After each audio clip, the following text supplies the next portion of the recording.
कक्षा 10 विषय गणित। बच्चों, आज हम त्रिकोणमितीय सौषमिका का अध्ययन करेंगे।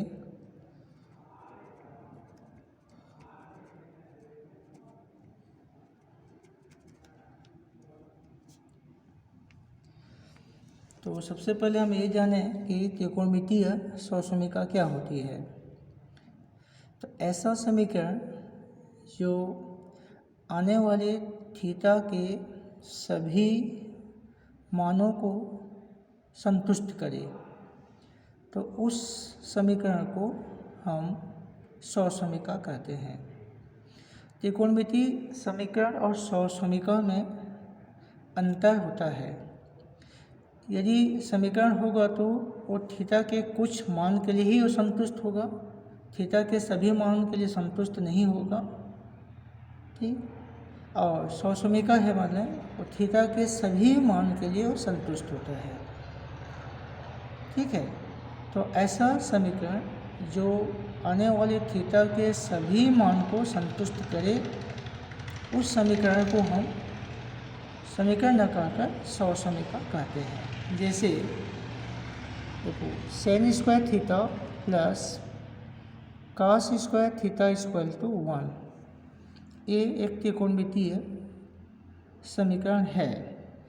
लेकिन इस समीकरण को हम समीकरण न कहकर सौषमिका कहेंगे, क्योंकि हम थीटा के स्थान पर कोई भी कोण लेंगे तो लेफ्ट हैंड साइड का मान राइट हैंड साइड के बराबर होगा। जैसे मान लेते हैं हम थीटा का मान 30 अंश लेते हैं, तो थीटा का मान 30 अंश लेने पर क्या होगा, ये सेन स्क्वायर 30 अंश प्लस कास स्क्वायर 30 अंश हो गया। ठीक। तो सेन 30 अंश का मान होता है 1/2, तो 1/2 का स्क्वायर हो गया, प्लस कास 30 अंश का मान करणी 3/2 होता है, तो करणी 3/2 का स्क्वायर। ठीक। तो 1/2 का स्क्वायर 1/4 धन करणी 3/2 का स्क्वायर 3/4 हो गया।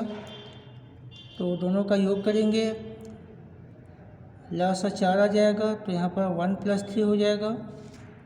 तो 1 + 3 का योग 4/4 इक्वल टू 1। तो देखिए, हम इसमें थीटा के स्थान पर 30 अंश रखें, तो थीटा के स्थान पर लेफ्ट हैंड साइड में 30 अंश लेने पर उसका मान राइट हैंड साइड के बराबर आ गया, 1 आ गया। तो थीटा बराबर 30 अंश के लिए ये समीकरण संतुष्ट है, अर्थात थीटा के मान को हम इस समीकरण में 30 अंश रखने पर उसका मान राइट हैंड साइड के बराबर आ जा रहा है। तो इस तरह हम थीटा के स्थान पर कोई भी कोण का मान लेंगे ना, तो लेफ्ट हैंड साइड का मान राइट हैंड साइड के बराबर प्राप्त होगा। ठीक। तो इसको हम समीकरण न कहकर सौषमिका कहेंगे। ठीक। तो sin square theta plus cos square theta equal to 1 एक त्रिकोणमितीय सौषमिका हुआ। अब देखो, इसको हम आपस में कैसे चेंज करेंगे। जैसे sin square theta plus cos square theta equal to 1, ये समीकरण है, ये सौषमिका है। इससे अगर हम कास स्क्वायर थीटा को इधर ले आएंगे तो sin square theta equal to 1 minus cos square theta हो जाएगा। आगे समझ में। और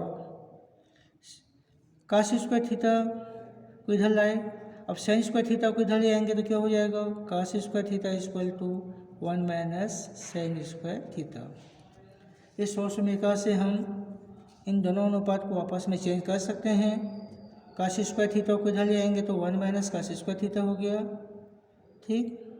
और सेन स्क्वायर थीटा को इधर ले आए तो कास स्क्वायर थीटा का मान 1 माइनस सेन स्क्वायर थीटा होता है। ठीक है। इतना एक सौषमिका और होता है, देखो, sec square theta equal to 1 + tan square theta होता है।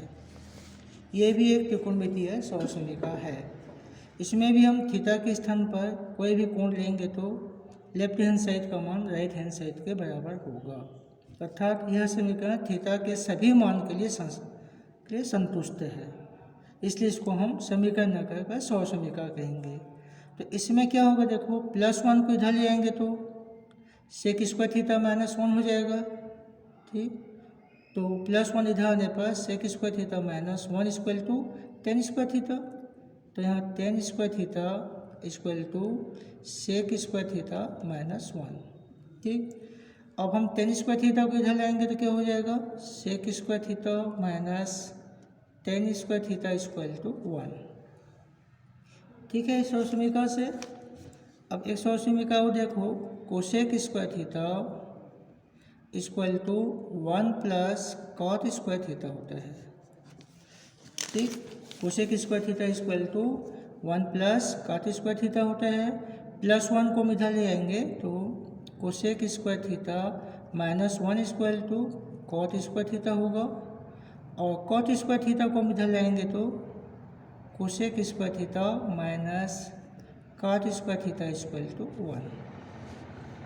ठीक है, तो ये 3 सौ समीकरण हुए।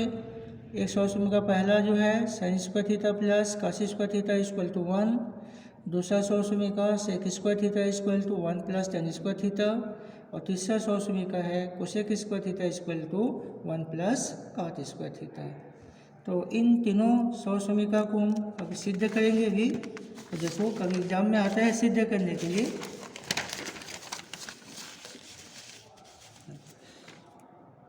ज्यामितीय विधि से सिद्ध कीजिए कि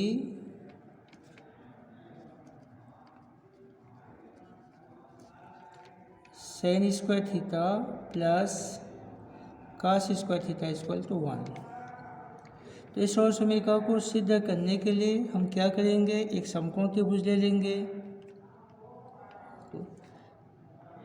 एक समकोण त्रिभुज ABC ले लिए जिसमें कोण B का मान 90 अंश और कोण A की माप को थीटा न्यून कोण ले लिए। ठीक, समकोण त्रिभुज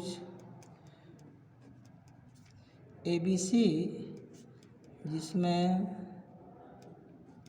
कोण B बराबर 90 अंश तथा